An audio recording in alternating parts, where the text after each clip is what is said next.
जय हिंद प्यारे साथियों, स्वागत है आप सभी का उत्कर्ष एकेडमी खिलचीपुर के ऑनलाइन प्लेटफॉर्म में। सीआरपीएफ ट्रेड्स मेन एग्जाम 2023 के लिए वेरी मोस्ट और इम्पोर्टेंट मैथ के क्वेश्चन इस वीडियो में हम लोग डिस्कस करने वाले हैं।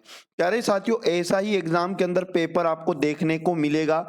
एग्जाम डेट आप सभी को पता होगा, एडमिट कार्ड जारी होने वाले हैं।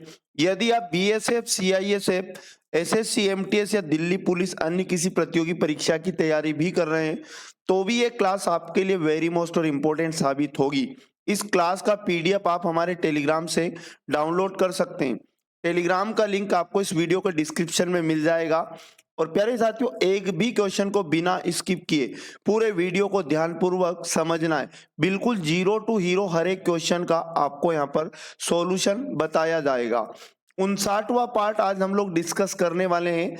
इससे पहले 58 पार्ट हमारे कंप्लीट हो चुके हैं। यदि आप लोगों ने वो नहीं देखे तो प्लेलिस्ट में जाकर उन्हें भी देख ले। और चैनल पर यदि पहली बार आए तो चैनल को सब्सक्राइब कर लें, जिससे आपको सभी वीडियो का नोटिफिकेशन तुरंत मिल पाएगा। आज का पहला क्वेश्चन है हमारे पास। एक व्यक्ति 500 मीटर लंबी सड़क को 5 मिनट में पार करता है। यहाँ पर बोला गया उसकी चाल किलोमीटर प्रति घंटे में ज्ञात कीजिए। मतलब इस क्वेश्चन में हमें चाल बताना है और चाल का जो फॉर्मूला होता है, चाल बराबर होता है दूरी बटे समय। प्यारे साथियों, यहाँ पर मैं आपको बता दूं, दूरी हमें इकाई में दी गई है मीटर में, तो यहाँ पर हमने दूरी को लिखा 500 मीटर और बटे में समय मिनट में दिया। हम क्या करेंगे, इस 5 मिनट को 60 का गुणा करके सेकंड में बदल लेंगे तो 5 छके 30 यानी कि 300 सेकंड। अब हमने समय को सेकंड में बदलकर समय के स्थान पर हमने 300 सेकंड लिखा। इससे हमारे पास जो चाल आएगी मीटर प्रति सेकंड में आएगी। और मीटर प्रति सेकंड चाल को किलोमीटर प्रति घंटे में बदलने के लिए 18/5 का गुणा करना होगा। यहाँ पर 2 जीरो से 2 जीरो कटेगा, 3 छंग 18 हो जाएगा और 5 से 5 कट हो जाएगा। तो चाल हमारे पास जो बचेगी वो 6 किलोमीटर प्रति घंटा आ जाएगी। ऑप्शन नंबर 3 इस क्वेश्चन का करेक्ट आंसर हो जाएगा। अगला क्वेश्चन, क्वेश्चन नंबर 2 है। 60 रुपए प्रति किलोग्राम के चावल को 42 रुपए प्रति किलोग्राम चावल के साथ किस अनुपात में मिलाया जाना चाहिए जिससे दोनों के मिश्रण को 56 रुपए प्रति किलोग्राम में बेचने पर 12% का लाभ प्राप्त हो। पहले साथियों, इस क्वेश्चन को हम लोग यहाँ पर मिश्रण विधि से सोल्व करेंगे। आप कहोगे मिश्रण विधि क्या होती है, तो मैं आपको बता दूं। पहला प्रकार का चावल 1 किलोग्राम का क्रय मूल्य जो दिया है 60 रुपए प्रति किलो, एक साइड लिखेंगे और दूसरी साइड दूसरे प्रकार के चावल के 1 किलोग्राम का क्रय मूल्य लिखेंगे 42 रुपए प्रति किलोग्राम। लेकिन यहाँ पर मैं आपको बता दूं, अब क्या होगा, यहाँ बीच में पहला और दूसरा दोनों प्रकार यानी जब मिश्रण को मिला दिया जाएगा तो जो 1 किलो का मिश्रण का क्रय मूल्य बनेगा वो हमें यहाँ पर बीच में लिखना है। लेकिन क्वेश्चन में हमें यह बोला कि मिश्रण को 56 रुपए प्रति किलोग्राम में बेचने पर 12% का लाभ हो। मतलब ये जो 56 दिया ये विक्रय मूल्य दिया है मिश्रण का, तो हमें तो क्या करना है, क्रय मूल्य लाना है। तो ये 56 रुपया जो है 12% लाभ का वैल्यू है। मतलब 100% मिश्रण का क्रय मूल्य था, अब 12% लाभ कमा रहा है, मतलब 112% का मान है ये 56। यहां से हम क्या करेंगे, 100% का मान लाएंगे जिससे हमारे पास इस मिश्रण का क्रय मूल्य बन जाएगा। तो इसके लिए क्या करोगे, 56 में 112 का भाग लगाने पर 1% का मान आएगा और 1% के मान में 100 का गुणा करेंगे जिससे 100% का मान आ जाएगा। 7 से काटेंगे, 7 एकम 7, 7 छंग 42, 7 आटू होता है 56 और यहाँ 8 से अपन 16 को काटेंगे, 2 बार कटेगा और 2 से 50 बार ये 100 कट जाएगा। तो इस प्रकार 1 किलोग्राम मिश्रण का क्रय मूल्य कितना आ जाएगा, 50। तो बीच में मिश्रण का क्रय मूल्य कहाँ पर लिखना है, यहाँ पर। अब बड़े में से छोटी वैल्यू इधर घटाना है और बड़े में से छोटी वैल्यू इधर घटाना है, जिससे हमारे पास क्या क्वांटिटी का रेशियो आ जाएगा जो हमसे क्वेश्चन ने पूछा है। 60 में से 50 जाएगा, 10 बचेगा और यहाँ पर 42 जाएगा 50 में से, बड़े में से छोटा घटाना है तो 8 बचेगा। तो ये क्वांटिटी का रेशियो आ जाएगा। 2 से काटेंगे, 2 चुकू 8 और फिर 2 से 10 को काटेंगे, 2 पंज 10, 4:5 के अनुपात में मिलाना होगा। ऑप्शन नंबर 3 इस क्वेश्चन का बिल्कुल सही जवाब हो जाएगा। अगला अति महत्वपूर्ण क्वेश्चन है कि 3 संख्याओं का रेशियो दिया गया है। इन तीनों संख्याओं का योग दिया गया है, तीनों संख्याओं का गुणनफल हमसे पूछा है। तो सबसे पहले हमें रेशो दिया है तीनों संख्याओं का 2:3:5 और इनका योग दिया, तो दिए गए रेशो का भी हम योग करेंगे 2 + 3 + 5 और इस रेशो का मान जो बराबर होगा वो 80 के बराबर होगा। 5 3 8 2 10 मतलब 10 रेशो का मान 80 क्वेश्चन में बताया। एक रेशो का मान लाने के लिए 80 में हम 10 का भाग देंगे, 0 से 0 कट जाएगा, एक रेशो का मान 8 आ जाएगा। अब क्या करना होगा, पहली संख्या निकालो। तो पहली संख्या 2 रेशो है और 2 का गुणा 1 रेशो के मान यानी 8 से करेंगे तो पहली संख्या 16 हो जाएगी। और दूसरी संख्या लाने के लिए 3 का गुणा 1 रेशो के मान से होगा यानी 8 से, तो 8 या 24 हमारे पास दूसरी संख्या आ जाएगी। और तीसरी संख्या लाने के लिए हमें 5 का गुणा 1 रेशो के मान से यानी 8 से करना होगा, तो 40 तीसरी संख्या आ जाएगी। क्वेश्चन ने ये पूछा कि तीनों संख्याओं का गुणनफल बताओ, तो गुणनफल का मतलब तीनों संख्याओं का गुणा कर देंगे, 24 में गुणा 16 का गुणा 40 का, इनका आपस में गुणा करो। 16 चुकू होता है 64, हासिल आएगा 6, 16 दूने 32 और 6 होता है 38, 384 में 40 का गुणा और कर दो जिससे तीनों संख्याओं का गुणनफल हमारे पास आ जाएगा 0, 4 चुकू 16 कैरी 1, 4 8 32 और 1 33, हासिल 3 आएगा, 4 3 12 और 3 15, 15,360 तीनों संख्याओं का गुणनफल आ जाएगा। ऑप्शन नंबर 1 इसका बिल्कुल करेक्ट आंसर हो जाएगा। अगला क्वेश्चन है हमारे पास, दो पंखों का क्रय मूल्य बराबर है।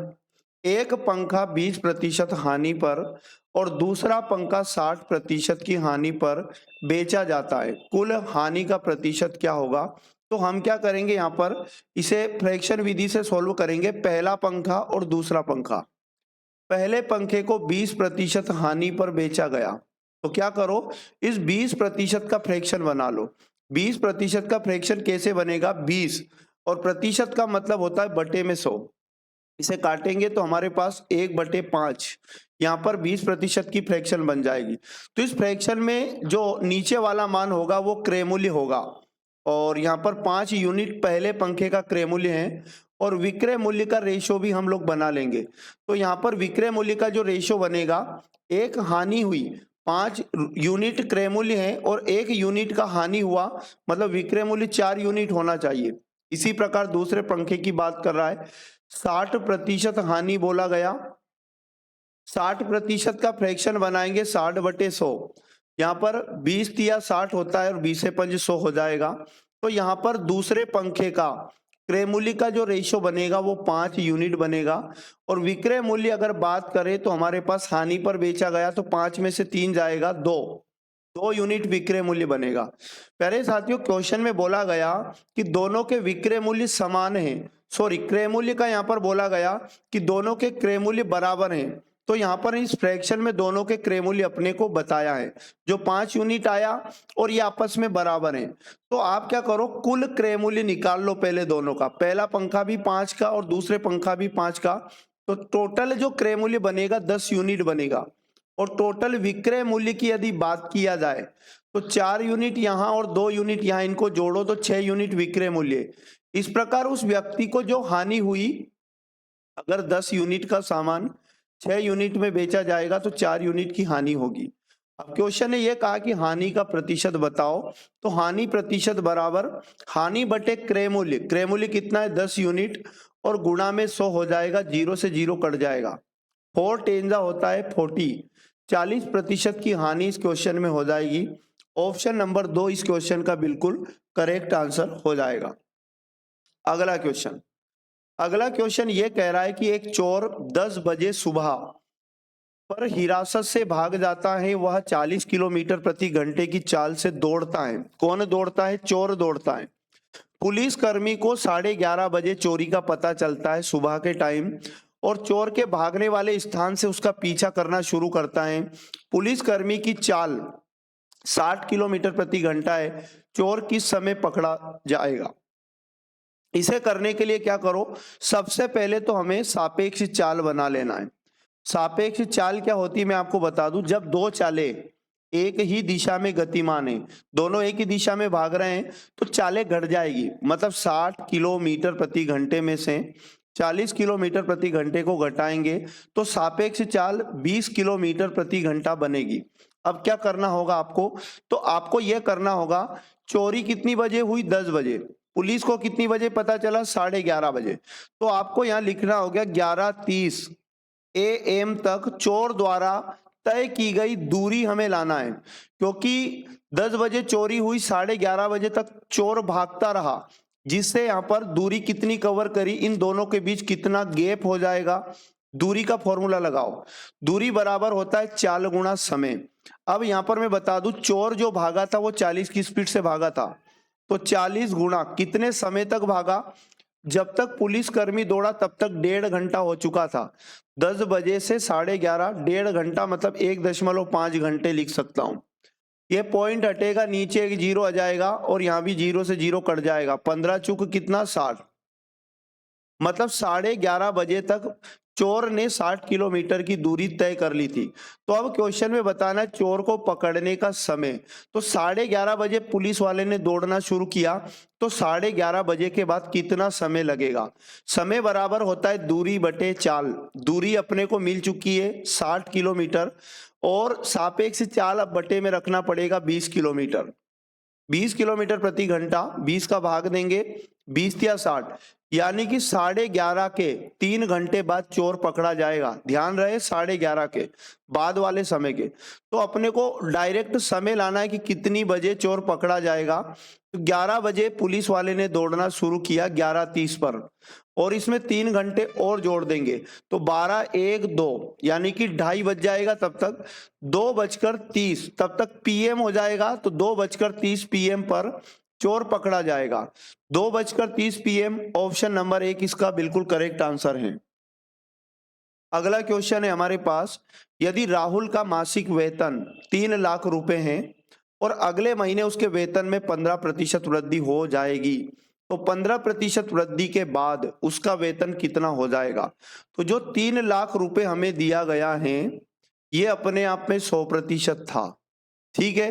क्वेश्चन ने बोला 15% वृद्धि हो गई, वेतन में अगर 15% वृद्धि हुई तो नया वेतन कितना प्रतिशत हो जाएगा, तो आप कहोगे 15% और 100% में जुड़ेगा तो 115% हो जाएगा।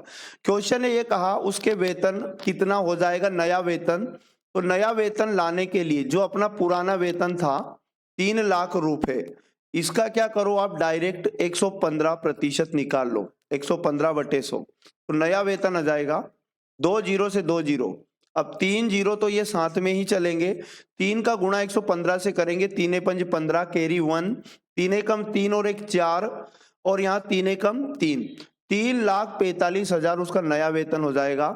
ऑप्शन नंबर 1 इसका बिल्कुल राइट आंसर आ जाएगा। अगला इंपॉर्टेंट क्वेश्चन है, 4 अंकों की वह बड़ी से बड़ी संख्या ज्ञात कीजिए जो 45, 25 और 5 से विभाज्य है। तो जब कभी भी 4 अंकों की सबसे बड़ी संख्या या कितने भी अंकों की सबसे बड़ी संख्या क्वेश्चन में पूछा जाए तो आप उतने अंकों की सबसे बड़ी संख्या लिखोगे, उतने 9, या 4 अंकों की सबसे बड़ी संख्या 4 बार के 9 हो जाएगा। आप क्या करो, इन सबसे विभाजित हो जाए ये, ऐसा इसको बनाना है, तो इन सबसे अलग अलग विभाजित नहीं करना है, 45 का, 25 का और 5 का आपको लेना है लघुत्तम समापवर्ती। तो इनका जो लघुत्तम समापवर्ती आएगा याद रखना 225 आएगा। तो इस 4 अंकों की सबसे बड़ी संख्या को 225 का भाग लगा दो। अब अगर ये संख्या 225 से विभाजित हो जाएगी मतलब 45, 25 और 5 से भी पूर्णतः विभाजित हो जाएगी। तो यहाँ पर जो फर्स्ट टाइम भाग जाएगा 4 बार जाएगा और 4 बार में 900 आएगा, इसको घटा लो यहाँ पर, तो यहाँ हमारे पास कितना बचेगा, 99 बचेगा और यहाँ 0 बचेगा। ऊपर से एक 9 और उतारेंगे और फिर भाग लगाएंगे 999 में, फिर 4 बार भाग जाएगा और 900 आएगा। इस प्रकार हमारे पास फाइनली शेषफल 99 बचेगा। अब क्या करना होगा, जो 4 अंकों की सबसे बड़ी संख्या थी इसमें से जो शेषफल बचा इसे घटा लो। इससे क्या होगा कि ये जो संख्या बचेगी है ना, यहाँ पर 9900 बचेगा, 9900 ये संख्या 225 से पूर्णतः विभाजित है और ये 225, 45, 25 और 5 का लघुत्तम है तो इनसे भी पूर्णतः विभाजित हो जाएगी, इसलिए 9900 इसका करेक्ट आंसर आ जाएगा। 9900 ऑप्शन नंबर 4 इसका सही जवाब है। अगला क्वेश्चन है कि रेचल और रोज की वर्तमान आयु 34 वर्ष है। एवरेज बताया आयु का 34 वर्ष है। 6 साल के बाद रोस और रेचल की औसत आयु कितनी हो जाएगी? तो आप क्या करो, इनकी वर्तमान आयु का योग निकाल लो। वर्तमान में इनकी आयु का योग कितना होगा? तो योग का फॉर्मूला औसत के केस में कई बार बताया, योग बराबर होता है औसत गुणा संख्या। तो हम 34 का गुणा, दो लोग ये संख्या बनेगी, 34 का गुणा 2 से करेंगे, 2 चुकू 8 और 2 तिया 6, 68 वर्ष इन दोनों की वर्तमान में आयु का योग है। 6 साल के बाद पहला आदमी भी 6 साल बड़ा होगा और दूसरा आदमी यानी 2 आदमी है तो कितने साल बड़े होंगे? टोटल 12 वर्ष। तो यहां पर क्या करो, अब आप लोग 6 वर्ष बाद का योग बना लो। 6 वर्ष बाद में इनकी आयु का योग कितना बनेगा? तो सीधा 68 में कितना जोड़ दो? 12। तो हमारे पास कितना बन जाएगा? 6 में 1 जोड़ा 7 और 1 हासिल का 8, 80 वर्ष। अब 6 साल बाद हमसे औसत पूछा है और औसत बराबर होता है आंकड़ों का योग, जो आया 80 बटे आंकड़ों की संख्या तो ये 2 ही है। तो 6 साल के बाद इनकी आयु का जो औसत बनेगा 40 वर्ष बन जाएगा। ऑप्शन नंबर 2 इस क्वेश्चन का बिल्कुल राइट आंसर आ जाएगा। अगला 9 नंबर का क्वेश्चन है हमारे पास। 84 भागित 12 गुणा में 3 माइनस में 4 भागित 12 गुणा 9 प्लस 5 गुणा 6 माइनस 2 गुणा 3 भागित 8 भागित 12 गुणा 3। प्यारे साथियों, इस क्वेश्चन को बोर्ड मास रूल के अकॉर्डिंग सोल्व करो, ऊपर वाले को अलग से सोल्व कर लो। बोर्ड मास रूल के अकॉर्डिंग ऊपर में सबसे पहले यहाँ पर भाग होगा और फिर गुणा होगा। तो भाग देंगे अपन और डायरेक्ट गुणा करेंगे। 12 का भाग 84 में 12 सतह की 84 होता है। 7 का गुणा 3 से करेंगे तो 21 आ जाएगा। माइनस से माइनस लगा लो। अब यहाँ पर देखो 4 भागित 12 लिखा तो अपन लिखेंगे 4 बटे 12 और गुणा करेंगे 9 से। तो 4 से 12 3 बार कटेगा और 3 से 9 3 बार कटेगा। मतलब 4 भागित 12 9 को गुणा 9 को सोल्व करने पर 3 आया। तो यहाँ पर अपन कितना लिखेंगे? 3 और प्लस यहाँ पर कितना है? 5 गुणा 6, गुणा भी कर लो साथ में, 5 छक होता है 30 और माइनस में 2 का गुणा 3 से होगा 6 हो जाएगा। और बटे में सोल्व करेंगे तो बटे में लिखा है 8 बटे 12 और गुणा 3, 3 चुकू 12 होता है, 4 से 8 2 बार कटेगा तो बटे में 2 आया। अब क्या करो, पॉजिटिव पॉजिटिव को जोड़ लो। 21 में हम लोगों को यहाँ पर कितना जोड़ना है? 30, तो 51 बनेगा। और माइनस माइनस को जोड़ेंगे तो माइनस का 6 3 9 बनेगा और बटे में कितना आ जाएगा हमारे पास? 51 में से हमें यहाँ पर 9 को घटाना है। तो यहाँ पर बटे में 2 है तो 51 में से 9 को घटाएं, 11 में से 9 गया तो 2 बचा और ये 42 बचेगा। 42 में 2 का भाग लगाओ तो हमारे पास कितना आ जाएगा? 21। 21 इस क्वेश्चन का बिल्कुल राइट आंसर आ जाएगा। ऑप्शन नंबर 3 इसका सही जवाब है। अगला क्वेश्चन है हमारे पास 10 नंबर का। राहुल की मासिक आय 1,50,000 है। इसमें से वह 15,100 रुपए की बचत करता है। उसकी बचत का प्रतिशत बताओ। क्वेश्चन में बताना है बचत का प्रतिशत। तो प्यारे साथियों, किसी भी वैल्यू को यदि प्रतिशत में बदला जाता है तो वो हमेशा बटे के ऊपर लिखी जाती है 1500, क्योंकि बचत को ही प्रतिशत में बदलना है। और ये बचत किस पे कर रहा हो? आई पर। तो आई के साथ इसको बदलना है तो 15 के बाद 4 जीरो बटे में आएगा, जिसके साथ प्रतिशत बनाना होता है बटे में लिखते हैं। और गुणा में 100 कर दो तो ये वैल्यू प्रतिशत में कन्वर्ट हो जाएगी। ये 4 जीरो से 4 जीरो कट जाएगा, 15 से 15 कट जाएगा। इस प्रकार 1% उसकी बचत बनेगी। 1% ऑप्शन नंबर 4 इसका बिल्कुल करेक्ट आंसर हो जाएगा। तो प्यारे साथियों, ये थे वेरी मोस्ट और आईएमपी प्रतिदिन की भांति 10 क्वेश्चन। ऐसे ही क्वेश्चन आपको एग्जाम के अंदर देखने को मिलेंगे।